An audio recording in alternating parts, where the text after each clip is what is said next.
Hi guys, this is Taruni Verma from VN Coaching Classes. Hi guys. So हमारा chapter number 11 start होता है। राष्ट्रीय आंदोलन का संगठन 1870 के दशक से 1947 तक। राष्ट्रीय आंदोलन, नेशनल मूवमेंट, ये बहुत ही ज़्यादा इंपॉर्टेंट टॉपिक है। अगर इसको यूपीएससी पर्सपेक्टिव से देखा जाए तो भी, और अगर एकेडमिक लेवल पे देखा जाए, मतलब ये क्लास 8 है, अगर हम इस लेवल पे भी देखें तो ये बहुत ज़्यादा इंपॉर्टेंट रोल प्ले करता है आपके एग्जामिनेशन को क्रैक करने में। इस वाले चैप्टर में हम कवर करेंगे कि 1870 के बाद से लेके 1947 तक ऐसा क्या हुआ, ऐसे कितने सारे चेंजेस आए, कौन कौन से क्रांतिकारी सामने आए, किस किस ने क्या क्या योगदान दिया भारत को स्वतंत्र कराने में, भारत को, एक गुलाम भारत को एक आज़ाद भारत बनाने में। और आई होप आपने इसके प्रीवियस पार्ट्स और प्रीवियस चैप्टर्स भी देख लिए होंगे, और 6th और 7th क्लास की NCERT भी आपने देख ही ली होगी। नहीं देखी है तो आप जल्दी से जाकर वो वाले चैप्टर्स भी कवर कर लीजिए, और चैनल को लाइक, सब्सक्राइब और शेयर भी कर दीजिए। सो अब स्टार्ट करते हैं हमारा राष्ट्रीय आंदोलन, नेशनल मूवमेंट कैसे कैसे बना और क्या उसका रिजल्ट रहा। और इस वाले चैप्टर में जो भी हम कवर करेंगे उसको करने से पहले हमें ये मालूम होना चाहिए कि प्रीवियस चैप्टर्स में हम क्या क्या कर चुके हैं। भारतीय भूक्षेत्र पर अंग्रेज़ों का कब्जा और रियासतों का अधिग्रहण, ठीक है। अंग्रेज़ों ने कैसे कैसे करके भारत के एरियाज़ जितने भी थे, जितना भी जोग्राफिकल एरिया था, भौगोलिक क्षेत्र था, उस पर कैसे कैसे उन्होंने कब्जा किया, रियासतें को उन्होंने कैसे अपने अंडर में किया, नए कानून और प्रशासकीय संस्थाओं की शुरुआत की। ऐसे कौन कौन से संस्थाएं थी जिन्होंने प्रशासन करने में हेल्प की, उनका उदय कैसे हुआ, किसानों और आदिवासियों की ज़िंदगी में कैसे कैसे और क्या क्या बदलाव आए, 19वीं सदी में शैक्षणिक बदलाव, क्या क्या चेंजेस थे। पहले आप लोगों को मालूम है कि हमारी भारतीय परंपरा में गुरु शिष्य परंपरा मानी जाती थी, बट लॉर्ड मैकाले ने हमारी इस शिक्षा पद्धति में चेंज करके इसको क्लासेस वाली एरियाज में कवर कर दिया, डिवाइड कर दिया, ठीक। महिलाओं की स्थिति में संबंधित वाद विवाद, आपको याद है हमने पढ़ा था कि कैसे कैसे करके सती प्रथा, बाल विवाह कानून कैसे कैसे पास हुए, और किसने कैसे करके हमारे भारत की महिलाओं की स्थिति को सुधारने में हेल्प की। जाति व्यवस्था को चुनौतियाँ, अलग अलग जातियों में बटे हुए भारत में जो भी बुराइयां थी उनको दूर करने के लिए किस आंदोलनकारी ने कैसे कैसे योगदान दिया। सामाजिक एवं धार्मिक सुधार हमने कवर किया है, और 1857 का विद्रोह और उसके बाद की स्थिति बहुत इम्पोर्टेंट चैप्टर है, और हमने इसको बहुत ही अच्छे से कवर किया है। नहीं देखा है तो जाकर देख लेना। अब आप पूछेंगे कहाँ पे जाके देख लेना, नॉर्मल है यार, प्लेलिस्ट में जाके देख लेना। और एक लास्ट टॉपिक, हस्तकलाओं का पतन और उद्योगों का विकास।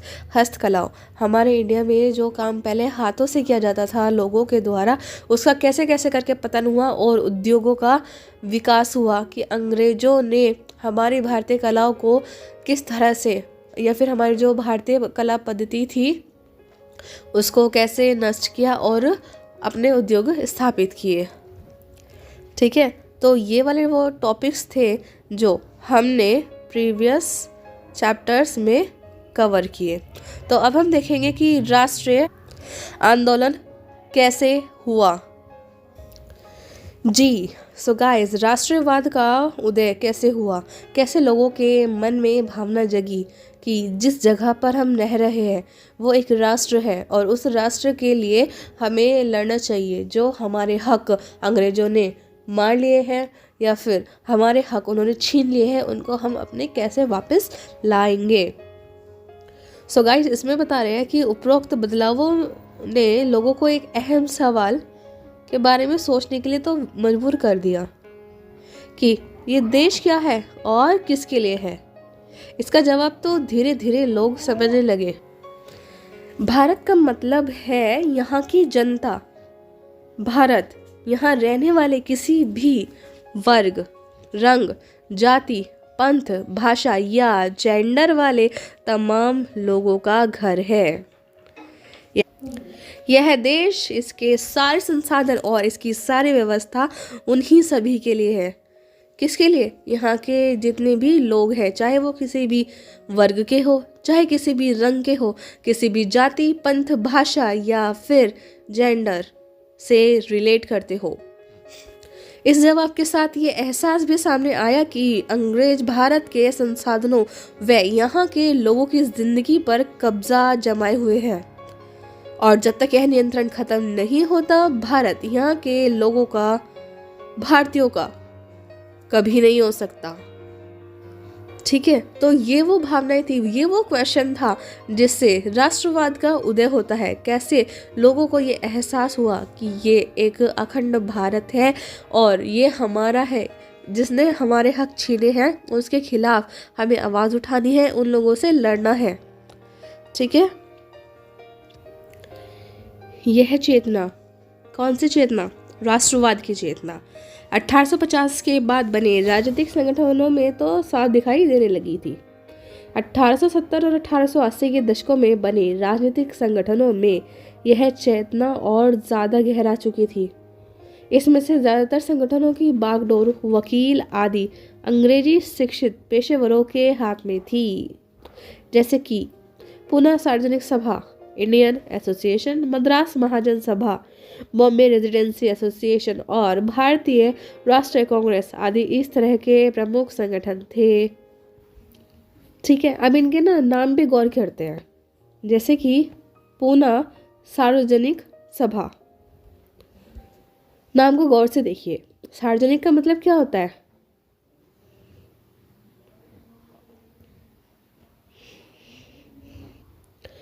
सार्वजनिक का मतलब क्या होता है? सब लोगों का या सबके लिए, सर्व, सभी, जनिक, लोगों का। ठीक है, तो हालांकि इनमें से बहुत सारे संगठन देश के खास हिस्सों में काम कर रहे थे, लेकिन वे अपने लक्ष्य को भारत के सभी लोगों का लक्ष्य बताते थे। उनके मुताबिक उनके लक्ष्य किसी खास इलाके, समुदाय या वर्ग के लक्ष्य नहीं थे। उन लोगों को कहने का मतलब ये था कि जैसे विभिन्न प्रकार की जातियां हमारे देश में बनी हुई थी, तो वो बोलते थे कि हम किसी जाति से भी बिलोंग करते हो, चाहे किसी वर्ग या फिर किसी भी एरिया से बिलोंग करते हो, हमारा कोई ये मतलब नहीं है कि हमें उसी एरिया से हम रिलेट करेंगे या फिर हम वहीं तक लिमिट है। उन लोगों का एम था कि आज़ादी दिलानी है भारत को, ना कि सिर्फ अपने एरिया को या फिर अपनी जाति को या फिर अपने वर्ग को। इस सोच के साथ काम कर रहे थे कि लोग संप्रभु हो। अब संप्रभु का मतलब क्या होता है वो अभी बताएंगे। संप्रभुता एक आधुनिक विचार राष्ट्रवाद की बुनियादी तत्व होता है। ये संगठन इस धारणा से चलते थे कि भारतीय जनता को अपने मामलों के बारे में फैसले लेने की आजादी होनी चाहिए। संप्रभुता या फिर संप्रभु होने का मतलब क्या होता है कि बाहरी हस्तक्षेप के बिना स्वतंत्र रूप से कदम उठाने की क्षमता, मतलब अपने फैसले खुद से लेने की क्षमता कहलाती है संप्रभुता। और आगे चलने से पहले एक वर्ड का मीनिंग हम और देख लेते हैं, प्रचारक। प्रचारक का मतलब होता है कि ऐसा व्यक्ति जो सूचनाओं के प्रसार, रिपोर्ट्स, बैठकों में भाषण आदि के जरिए किसी खास विचार का प्रसार या फिर प्रचार करता है। इन द सेंस जैसे कि हम कोई भी प्रचारक है, वो प्रचार कर रहे हैं महिला सुधार के बारे में कि आप अपनी बेटियों को पढ़ाओ। ठीक है, बेटी पढ़ाओ। तो जो प्रचारक होंगे वो क्या होंगे? वो किसी एक पर्टिकुलर टॉपिक से रिलेटेड या फिर कोई एक पर्टिकुलर विचार सबके सामने अपना प्रेजेंट करेंगे। Is it okay? Okay then. पढ़े लिखे भारतीयों के एक अखिल भारतीय संगठन की ज़रूरत 1880 से ही महसूस की जा रही थी, बट इल्बर्ट विधेयक ने इस चाह को और भी गहरा कर दिया। इम्पोर्टेंट है, ध्यान रखना, 1885 में 1885 में देश भर के 72 प्रतिनिधियों ने मुंबई में सभा करके भारतीय राष्ट्रीय कांग्रेस की स्थापना का फैसला लिया और संगठन के प्रारंभिक नेता दादा भाई नौरोजी, फिरोज शाह मेहता, बदरुद्दीन तैयब जी, W.C. बैनर्जी, सुरेंद्र बैनर्जी, रोमेश चंद्र दत्त, एस सुब्रमण्यम और अय्यर एवं अन्य प्राय मुंबई और कलकत्ता के ही थे। नौरोजी व्यवसायी और प्रचारक थे। प्रचारक का मीनिंग हमने यहाँ पे साइड में देख ही लिया है। और वे लंदन में रहते थे। कुछ समय के लिए ब्रिटिश संसद के सदस्य भी रहे। इम्पॉर्टेंट, दादा भाई नौरोजी का नाम बहुत ज़्यादा फेमस है भारतीय राष्ट्रीय आंदोलनों में। और इस बारे में भी आप थोड़ा ध्यान रखिएगा कि नौरोजी व्यवसायी भी थे और प्रचारक भी थे। वे लंदन में रहते थे और कुछ समय के लिए ब्रिटिश संसद के सदस्य भी रहे। इम्पॉर्टेंट पॉइंट, उन्होंने युवा राष्ट्रीयवादियों का मार्गदर्शन किया और सेवानिवृत्त ब्रिटिश अफसर A.O. ह्यूम इम्पॉर्टेंट ने भी विभिन्न क्षेत्रों में भारतीयों को निकट लाने में अहम भूमिका अदा की। ये एक बहुत ज़्यादा इम्पोर्टेंट क्वेश्चन हो जाता है कि भारतीय राष्ट्रीय कांग्रेस की स्थापना किसने की? A.O. ह्यूम। ठीक है, आगे चलते हैं। और इधर ये साइड में देखिए पिक्चर, इमेज देखिए दादा भाई नौरोजी। नौरोजी की पुस्तक poverty and on British rule in India बहुत ही ज़्यादा इम्पोर्टेंट और बहुत अच्छी बुक है ये। इंडिया में ब्रिटिश शासन के आर्थिक परिणामों की बहुत तीखी आलोचना की गई कि जिस तरह से अंग्रेज हमारी आर्थिक व्यवस्था का हनन कर रहे थे, जिस तरह से हमारे भारतीयों को वो लोग परेशान कर रहे थे, हमारे यहाँ की अर्थव्यवस्था को चौपट कर रहे थे, इसकी बड़ी तीखी आलोचना इस वाली बुक में की गई है। सो गाइज, यहाँ से एक इम्पोर्टेंट पॉइंट और निकल कर आता है कि नौरोजी की पुस्तक का नाम क्या था? Poverty and on British rule in India. Important है, ध्यान रखना। उभरता हुआ राष्ट्र, अक्सर कहा जाता है कि अपने पहले 20 सालों में कांग्रेस ने अपने उद्देश्य और तरीकों को लिहाज से मध्यम मार्गी पार्टी रखा। इस दौरान कांग्रेस ने सरकार और शासन में भारतीयों को और ज़्यादा जगह दिए जाने के लिए आवाज़ उठाई। कांग्रेस का आग्रह था, ठीक है, आग्रह था कि विधान परिषदों में भारतीयों को ज़्यादा जगह दी जाए, परिषदों को ज़्यादा अधिकार दिए जाए और जिन प्रांतों में परिषदें नहीं हैं उनका गठन किया जाए।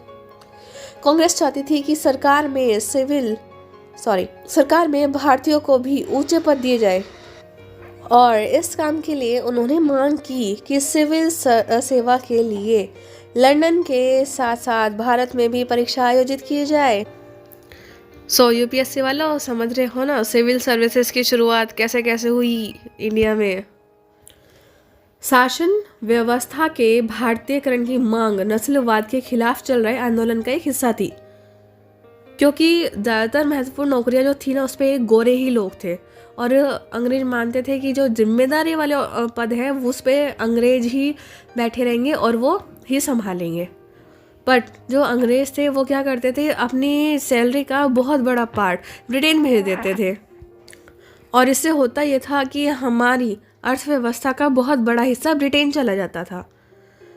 तो इन नौकरियों पे भारतीयकरण की मांग का उद्देश्य था कि जो भी हमारी अर्थ है, मतलब क्या है, जो हमारे भारत का धन है वो इंडिया में ही रहे काफ़ी हद तक।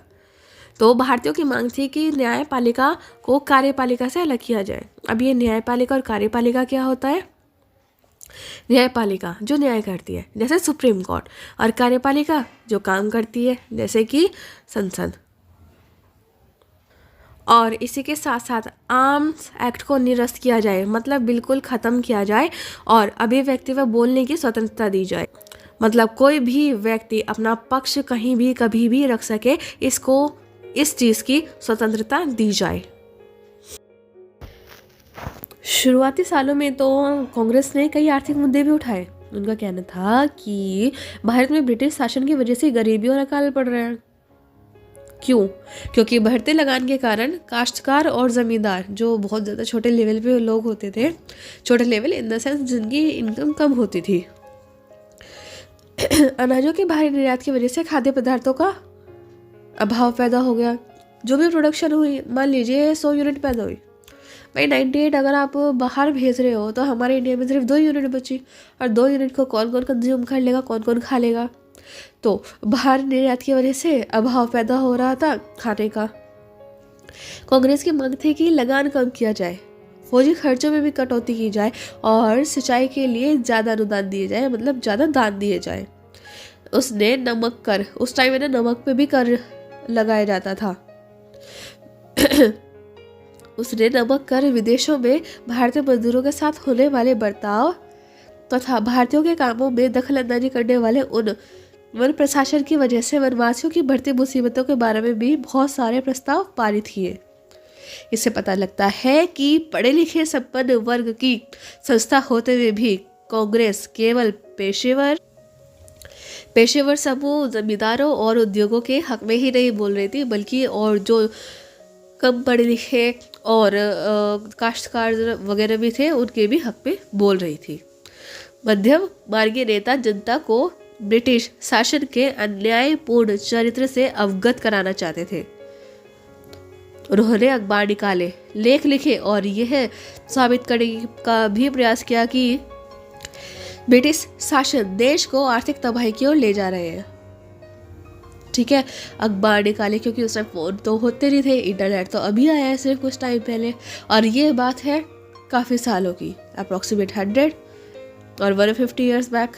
सो उस टाइम एक रास्ता था अपने विचारों को लोगों तक पहुंचाने का कि अखबार निकाले, उसके लिए लेख लिखे और इसे साबित करने का भी प्रयास किया गया कि ब्रिटिश शासन की वजह से देश को आर्थिक नुकसान हो रहा है।